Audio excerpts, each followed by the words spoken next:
மாஸ்டருக்கு வணக்கம். அனைத்து சகோதர சகோதரிகளுக்கும் அன்பான வணக்கம். இப்போது நம்ம பாபுஜி மாஸ்டர் எழுதின சத்யோதயம் புத்தகத்தில் 3வது சாப்டர் வழிமுறைகள் பார்த்துட்ருக்கோம். இதில் பேஜ் நம்பர் 29, 30 மாஸ்டர் இந்த பேஜில் என்ன சொல்லியிருக்காங்க அப்படிங்கிறத பற்றி பார்க்கலாம். வாழ்க்கையில் நமக்கு ஏற்படுற துன்பங்கள், துயரங்கள், இதை பற்றி மாஸ்டர் பேசியிருக்காங்க. துன்பங்கள், துயரங்கள் இது வாழ்க்கையில் ஃபுல்லாகவே இல்லாமல் போகிறது அப்படிங்கிறது நடக்காத காரியம். அது இயற்கைக்கு மாறான ஒரு விஷயமும் கூட. உண்மையிலேயே அது நமது மேன்மைக்காக ஏற்பட்டது அப்படிங்கிறத சொல்கிறாங்க. ஒரு நோயாளிக்கு ஆரோக்கியத்தை கொண்டு வரணும் அப்படின்னும்போது எப்படி மாத்திரைகள் கொடுக்குறாங்க, அதே மாதிரி ஒரு நல்ல பொருளை கூட நாம் தவறாக பயன்படுத்தினா அது நமக்கு தொந்தரவை தான் தரும்.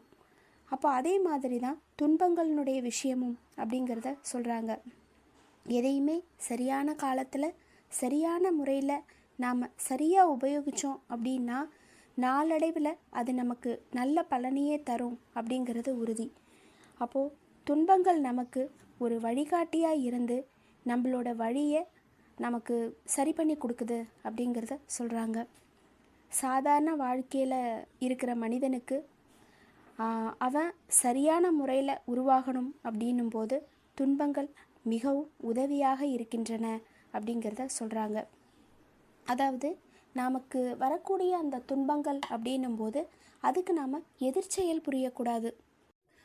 5வது நியமம் நமக்கு சொல்கிற மாதிரி துன்பங்களை உங்கள் சொந்த நலனிற்காக இறைவனிடமிருந்து வருபவை என ஏற்றுக்கொண்டு நன்றியுடன் இருங்கள்.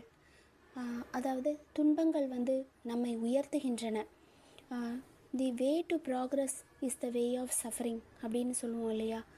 இப்போது அந்த மாதிரி தான் லாலாஜி மாஸ்டர் நமக்கு 3 விதமான விஷயங்களை சொல்லியிருக்காங்க. அதாவது கில்லத், கில்லத், ஜில்லத் அப்படின்னு. இல்லத் அப்படிங்கிறது நம்மளுடைய உடல் நலம் முழுமையாக இல்லாமல் சற்று குறைவான நிலையில் இருக்கிறது. கில்லத் அப்படின்றது நம்ம பொருள் செல்வத்தில் ஃபுல்ஃபில்லாக இல்லாமல் கொஞ்சம் குறைவான நிலையில் இருக்கிறது.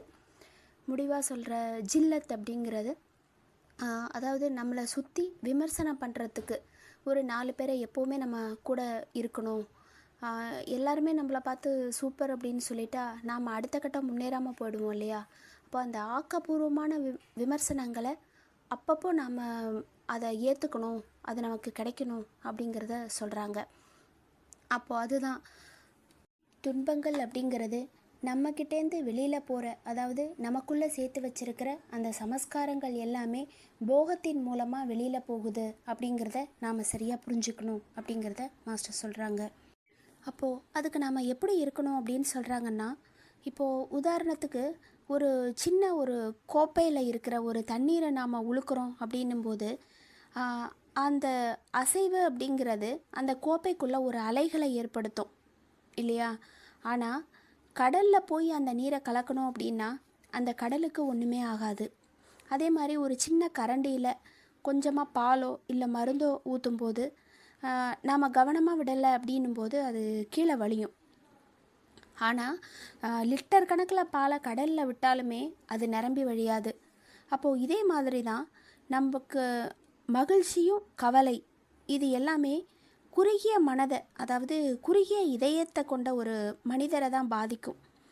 இதயம் கடல் மாதிரி பறந்து எல்லையற்று இருக்கும்போது அலைகள் எவ்வளவு பெருசாக உயர்ந்தாலும் அது ரொம்ப ஆழத்தில் விழுந்தாலும் அந்த வரம்புக்குள்ளேயே தான் அது இருக்குது.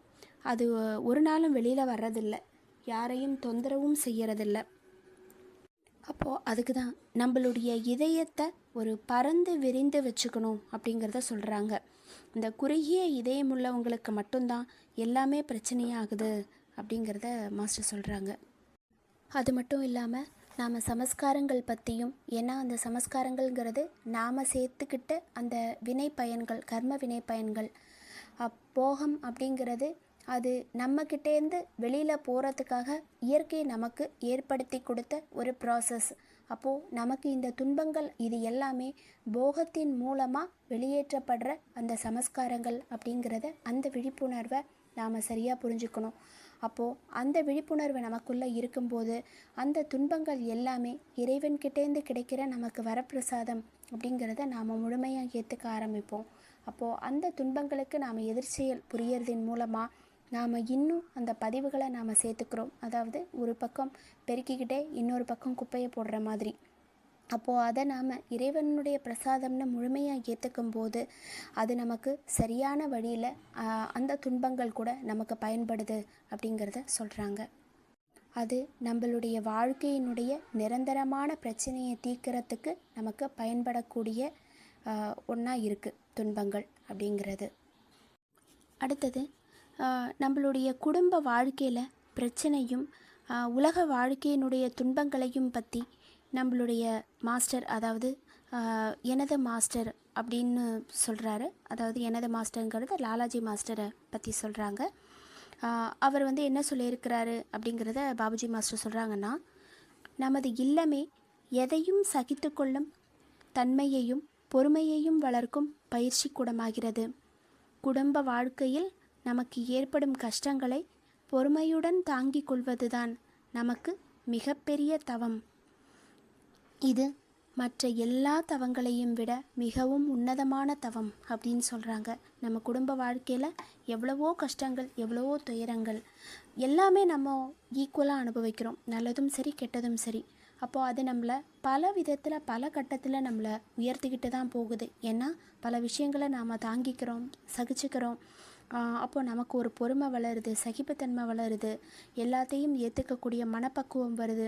அப்போ இதை விட ஒரு உயர்ந்த ஒரு மனதை சமநிலைப்படுத்தக்கூடிய ஒரு விஷயம் என்ன இருக்க முடியும் அப்படிங்கிறத மாஸ்டர் கேட்குறாங்க. அதனால் எந்த மாதிரி சூழ்நிலைகள்லையும் நாம் கோபத்துக்கோ துக்கத்துக்கோ இடம் கொடுக்காம எல்லாத்தையும் ஒரே மனநிலையில் ஏற்றுக்கிறதுக்கு நாம் பழகிக்கணும்.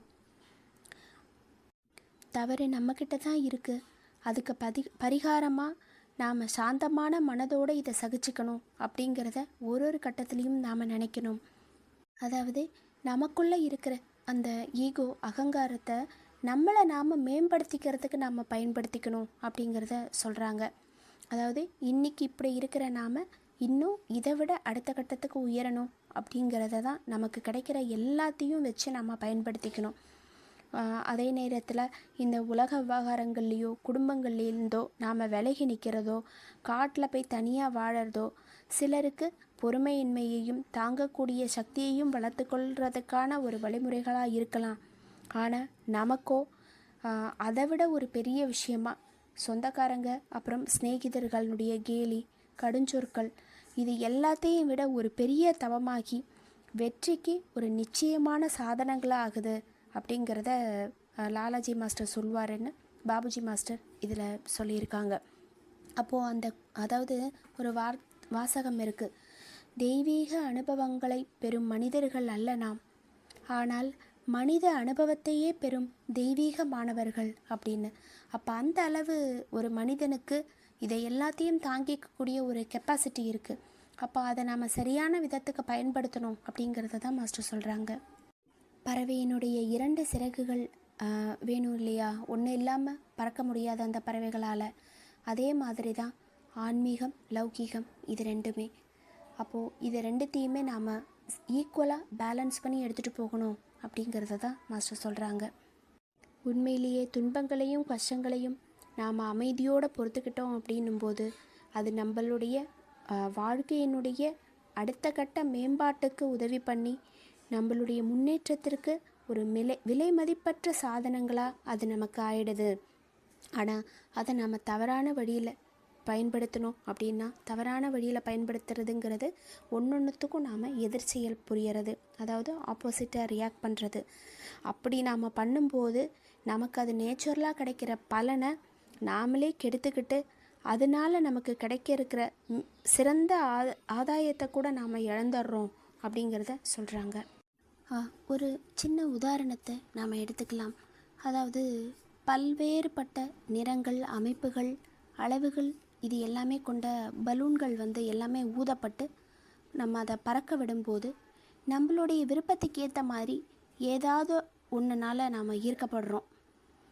அப்போது நாம் விரும்பின பலூனில் ஒரு ஓட்டை வந்து அந்த காற்று வெளியேறி வெளிப்புற காற்றோடு அது கலந்துரும்போது அந்த பலூனுடைய அழகுங்கிறது முடிஞ்சிருது.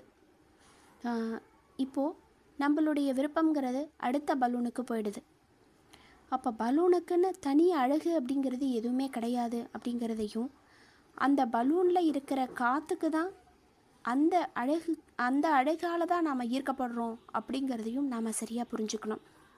அதே மாதிரி தான் நமக்குள்ளே இருக்கிற ஆன்மா, அதாவது அந்த உயிர் சக்தி, அதுதான் மனிதன்கிட்ட ஒரு அழகை வெளிப்படுத்துது. அப்போ அந்த ஆன்மா நம்ம உடல்லேருந்து வெளியில் போகும்போது வெளியே இருக்கிற அந்த தெய்வீகத்தோட நிரந்தரமாக அது கலந்துருக்கு. அப்போது அந்த உயிர் அதுலேருந்து வெளியேற்றப்படும் போது உடல் புறக்கணிக்கப்படுது. அப்போ இதுதான் மரணம் அப்படிங்கிறது. இப்போது நாம் உயிரோடு இருக்கும்போதே அந்த ஆன்மாவை தெய்வீகத்தன்மை அடைய வைக்கணும். ஆன்மாவிற்கு சுய விழிப்புணர்ச்சி தரணும். அப்போ அதுக்கு நாம் ஏற்படுத்திக்கிட்ட அந்த வினை பயன்கள் எல்லாத்தையுமே நாம் இந்த ஜீவிதத்திலேயே அதை நாம் வெளியேற்றணும் அப்படிங்கிறத தான் நம்ம லட்சியமாக எடுத்துக்கணும். அதற்கு நமக்கு போகத்தின் மூலமாக வெளியேறக்கூடிய இந்த துன்பங்கள், துயரங்கள், அதையே நம்ம சகிச்சுக்கிறது, இது எல்லாமே நமக்கு உதவி பண்ணுது அப்படிங்கிறத மாஸ்டர் சொல்கிறாங்க. மாஸ்டருக்கு நன்றி. அனைத்து சகோதர சகோதரிகளுக்கும் நன்றி.